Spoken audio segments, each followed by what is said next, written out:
Hello friends, तो आपका स्वागत है इस जैकबोर्ड टारगेट पे। तो आज हम लोग देखने वाले हैं क्लास 10th का साइंस का most very very very important question जो आपके एग्ज़ाम में पूछे जाएंगे। तो एमसीक्यू टाइप क्वेश्चन हम लोग देखने वाले हैं, यानी ऑब्जेक्टिव।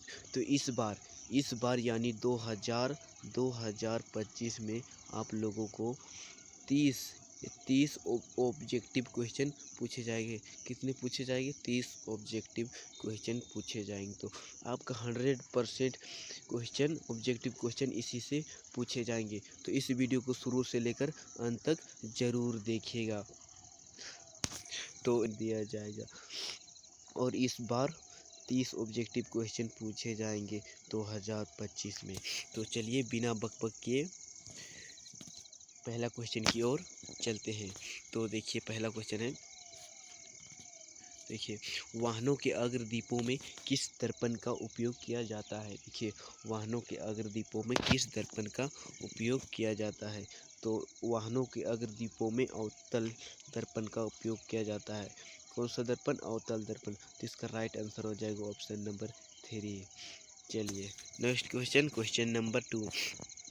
सामान्य आँख के लिए न्यूनतम दूरी क्या है। देखिए सामान्य आँख के लिए न्यूनतम दूरी आपका ऑप्शन है 20 सेंटीमीटर, 25 सेंटीमीटर, अनंत इनमें से कोई नहीं।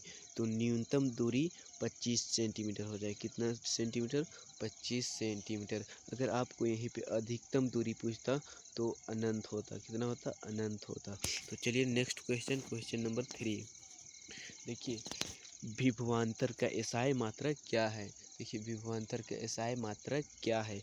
तो आपका ऑप्शन है एम्पियर, वोल्ट, कूलम, आवेश। देखिए विभवांतर और विभव का एसआई मात्रक सेम होता है। क्या होता है? सेम होता है। तो विभव और विभवांतर का एसआई मात्रक वोल्ट होता है। तो इसका राइट आंसर हो जाएगा ऑप्शन नंबर 2, वोल्ट। चलिए नेक्स्ट क्वेश्चन, क्वेश्चन नंबर 4। श्वसन कैसी रासायनिक अभिक्रिया है। देखिए श्वसन कैसी रासायनिक अभिक्रिया है। तो आपका ऑप्शन है ऊष्माक्षेपी, ऊष्माशेषी, 1 और 2 दोनों इनमें से कोई नहीं। तो श्वसन कैसी रासायनिक अभिक्रिया है? ऊष्माक्षेपी रासायनिक अभिक्रिया है। कैसे? ऊष्माक्षेपी। तो इसका राइट आंसर हो जाएगा ऑप्शन नंबर ए। चलिए नेक्स्ट क्वेश्चन, क्वेश्चन नंबर 5। उदासीन विलयन का पीएच मान होता है। क्या? उदासीन विलयन का पीएच मान होता है। तो उदासीन विलयन का पीएच मान 7 होता है। कितना होता है? 7 होता है। अगर 7 से अधिक रहता है, 7 से अधिक रहता है तो वो क्या होता है? क्षार होता है। और 7 से कम होता है तो वो अम्ल होता है। और 7 रहता है तो उदासीन होता है। तो यहाँ पे पूछा है उदासीन विलयन का पीएच मान। तो इसका राइट आंसर हो जाएगा ऑप्शन नंबर 3, 7।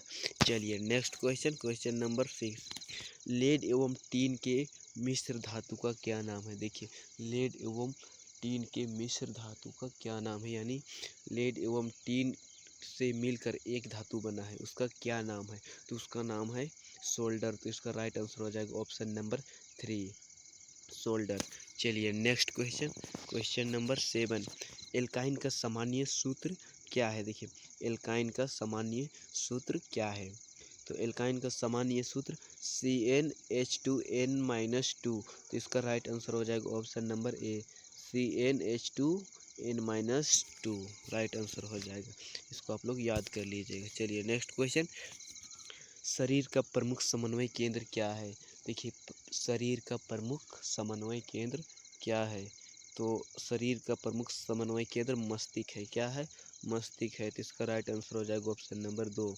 चलिए next question, question number 9। DNA. देखिए डीएनए कहाँ पाया जाता है। तो डीएनए कहाँ पाया जाता है? विरिसन में पाया जाता है। कहाँ पाया जाता है? विरिसन में। तो इसका राइट आंसर हो जाएगा ऑप्शन नंबर ए, विरिसन। चलिए नेक्स्ट क्वेश्चन, क्वेश्चन नंबर 10। विद्युत आवेश का एसआई मात्रक क्या है। देखिए विद्युत आवेश का एसआई मात्रक क्या है। तो विद्युत आवेश का एसआई मात्रक कूलम है। क्या है? कूलम है, कूलम है। उसके बाद विद्युत धारा के एसआई मात्रक एम्पियर है। क्या है? विद्युत धारा के एसआई मात्रक एम्पियर है। इसको भी ध्यान रखिएगा। तो यहाँ पे पूछा है विद्युत आवेश का एसआई मात्रक क्या है। तो कूलम है। क्या है? कूलम है, राइट हो जाएगा। चलिए नेक्स्ट क्वेश्चन, क्वेश्चन नंबर 11 यानी 11। शुद्ध सोना कितने कैरेट का होता है? देखिए शुद्ध सोना कितने कैरेट का होता है?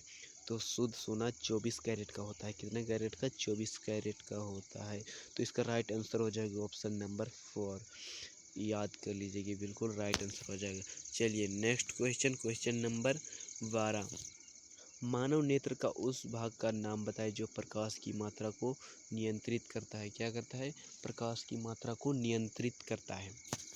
तो प्रकाश की मात्रा को कौन नियंत्रित करता है? पुतली नियंत्रित करता है। कौन करता है? पुतली नियंत्रित करता है। तो इसका राइट आंसर ऑप्शन नंबर 2। चलिए नेक्स्ट क्वेश्चन, क्वेश्चन नंबर 13। संतरा में कौन सा अम्ल पाया जाता है? देखिए संतरा में कौन सा अम्ल पाया जाता है? तो संतरा में कौन सा अम्ल पाया जाता है? संतरा और नींबू में साइट्रिक अम्ल पाया जाता है। कौन सा अम्ल? साइट्रिक अम्ल। अगर आपसे पूछा जाए इमली में कौन सा अम्ल पाया जाता है? क्या इमली में कौन सा अम्ल पाया जाता है? तो इमली में टार्टरिक अम्ल। कौन सा? टार्टरिक अम्ल। अगर आपसे पूछा जाए टमाटर में कौन सा अम्ल पाया जाता है? टमाटर में ऑक्जेलिक अम्ल। अगर आपसे पूछा जाए दूध में कौन सा अम्ल पाया जाता है? तो दूध में लैक्टिक अम्ल पाया जाता है। इस बात को आप भी ध्यान रखिएगा। तो यहाँ पे पूछा है संतरा में कौन सा अम्ल पाया जाता है? तो साइट्रिक अम्ल। इसको ध्यान रखिएगा। चलिए नेक्स्ट क्वेश्चन, क्वेश्चन नंबर 14। निम्न में से कौन सा पदार्थ लेंस के लिए प्रयुक्त नहीं किया जा सकता है? क्या? लेंस बनाने के लिए प्रयुक्त नहीं किया जा सकता है। तो लेंस बनाने के लिए क्या क्या, देखिए यहाँ पे पूछा है निम्न में से कौन सा पदार्थ लेंस बनाने के लिए प्रयुक्त नहीं किया जा सकता है, यानी लेंस बनाने के लिए नहीं किया जा सकता है। तो जल को लेंस बनाने के लिए किया जा सकता है, कांच को भी किया जा सकता है, प्लास्टिक को भी किया जाता है, लेकिन यहाँ मिट्टी से लेंस नहीं बन सकता है, तो नहीं किया जा सकता है। तो इसका राइट आंसर हो जाएगा ऑप्शन नंबर 4। चलिए नेक्स्ट क्वेश्चन। प्रकाश किरणें गमन करती है। क्या करती है? प्रकाश किरणें गमन करती है। तो प्रकाश किरणें सीधी रेखा में गमन करती है। कैसी रेखा में? सीधी रेखा में। प्रकाश की किरण कोई टेढ़ा मेढ़ा ऐसे नहीं जाता है, वो कैसा आता है? वो सीधा रेखा में गमन करती है। तो इसका राइट आंसर हो जाएगा ऑप्शन नंबर 1, सीधी रेखा में। चलिए नेक्स्ट क्वेश्चन, क्वेश्चन नंबर 16। यदि देखिए यदि आपतन कोण 60 डिग्री हो तो परावर्तन कोण का मान होगा। तो आप लोग पढ़े ही होंगे परावर्तन का नियम।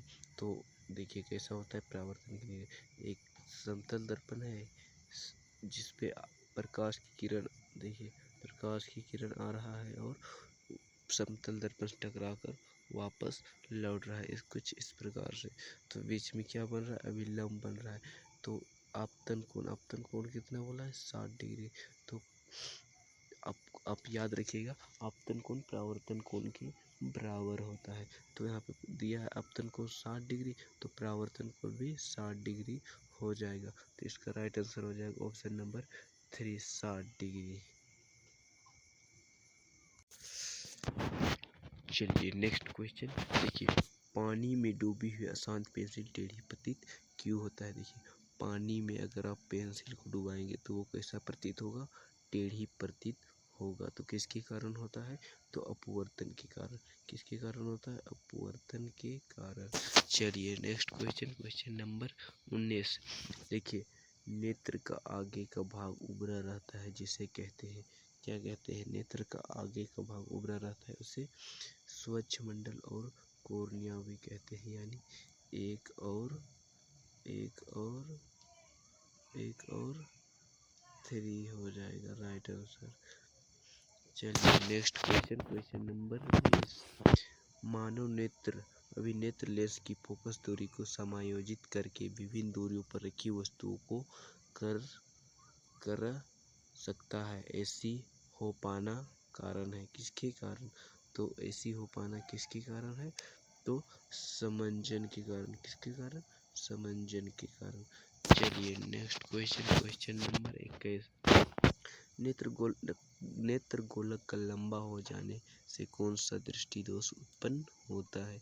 तो नेत्र गोलक का लंबा हो जाने से निकट दृष्टि दोष उत्पन्न होता है। अगर आपसे पूछ देता नेत्र गोलक छोटा हो जाने से कौन सा दृष्टि दोष उत्पन्न होता, तो आप बोलते दूरदृष्टि दोष उत्पन्न होता है।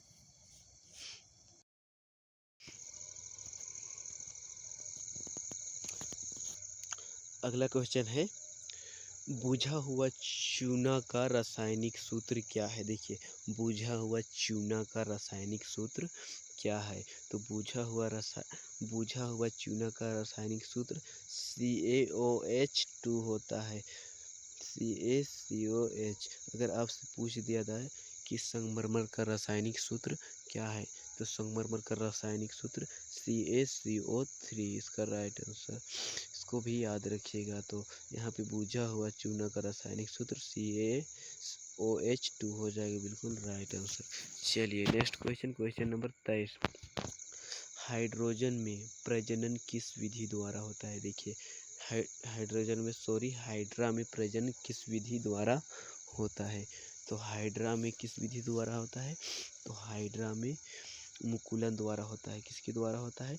मुकुलन द्वारा होता है। इसका राइट आंसर हो जाएगा। चलिए नेक्स्ट क्वेश्चन, क्वेश्चन नंबर 24। देखिए,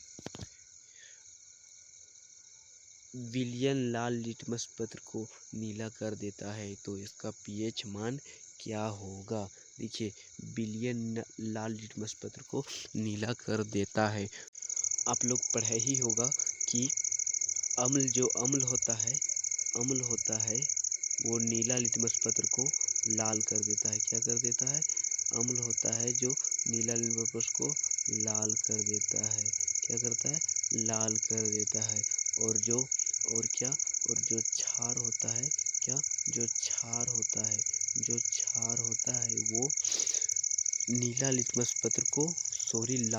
पत्र को नीला कर देता है। क्या करता है? लाल लिटमस पत्र को नीला कर देता है। तो यहाँ पे पूछा है विलियन लाल लिटमस पत्र को नीला कर देता है, इसका पीएच मान क्या है? तो लाल लिटमस पत्र को नीला कौन करता है? लाल लिटमस पत्र को नीला क्षार करता है। कौन करता है? तो क्षार करता है। यदि आप 0 से 7 हो तो वो अम्ल होता है। क्या होता है? अम्ल होता है। अम्ल होता है। क्या होता है? अम्ल होता है। और 7 से यानी 7 से और 7 रहता है तो ये उदासीन होता है। क्या होता है? उदासीन होता है। उदासीन होता है। उसके बाद यदि 7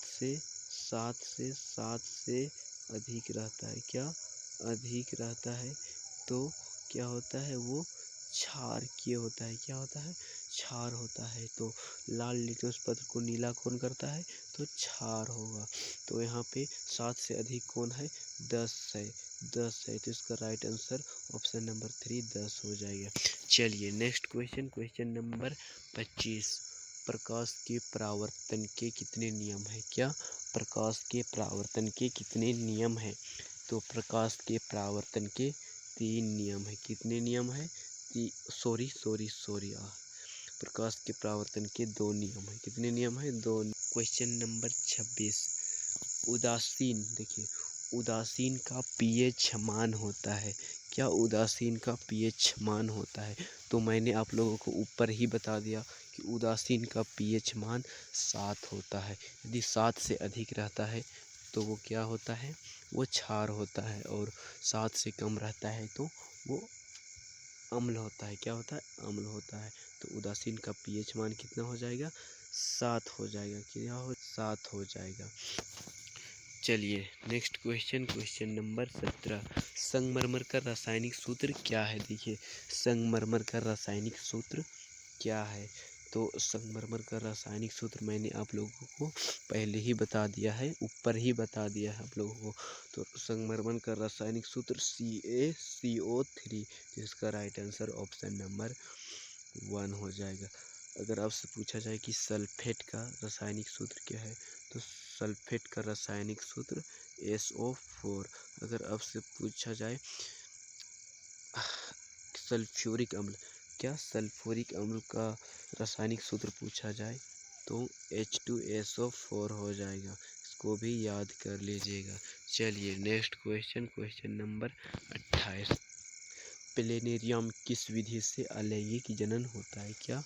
प्लेनेरियम किस विधि द्वारा अलैंगिक जनन होता है? तो प्लेनेरियम में विखंडन द्वारा होता है। किसके द्वारा? विखंडन द्वारा। चलिए नेक्स्ट क्वेश्चन नंबर 29। विद्युत धारा मापने वाला यंत्र को क्या कहते हैं? देखिए, विद्युत धारा मापने वाला यंत्र को क्या कहते हैं? तो विद्युत धारा मापने वाला यंत्र को एमीटर कहते हैं। क्या कहते हैं? एमीटर। तो इसका राइट आंसर ऑप्शन नंबर 2 हो जाएगा। इससे पहले आप लोगों से एक रिक्वेस्ट है, अगर आप लोग अभी तक वीडियो को लाइक नहीं किए हो तो वीडियो को लाइक ज़रूर करें। आप लोगों के लिए इतना मेहनत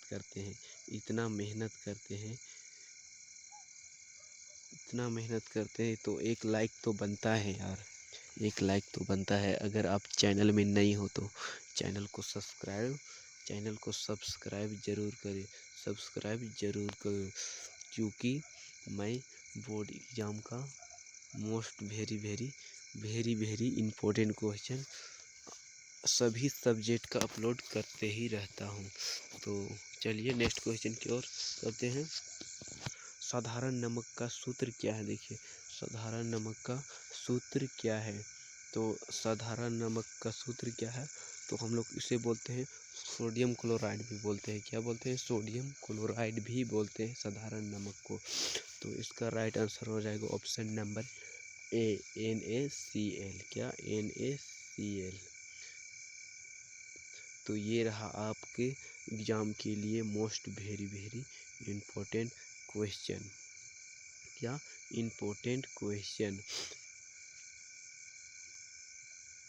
अगर चैनल को आप सब्सक्राइब नहीं किए हो तो सब्सक्राइब कर ले। और इस बार यानी 2025 में आपका 30 MCQ कितने? 30 MCQ पूछे जाएंगे। कितने? 30 MCQ पूछे जाएंगे, जो आपके यहीं से पूछे जाएंगे। कहाँ से? यहीं से पूछे जाएंगे। तो मिलते हैं नेक्स्ट वीडियो में, तब तक के लिए जय हिंद, जय भारत।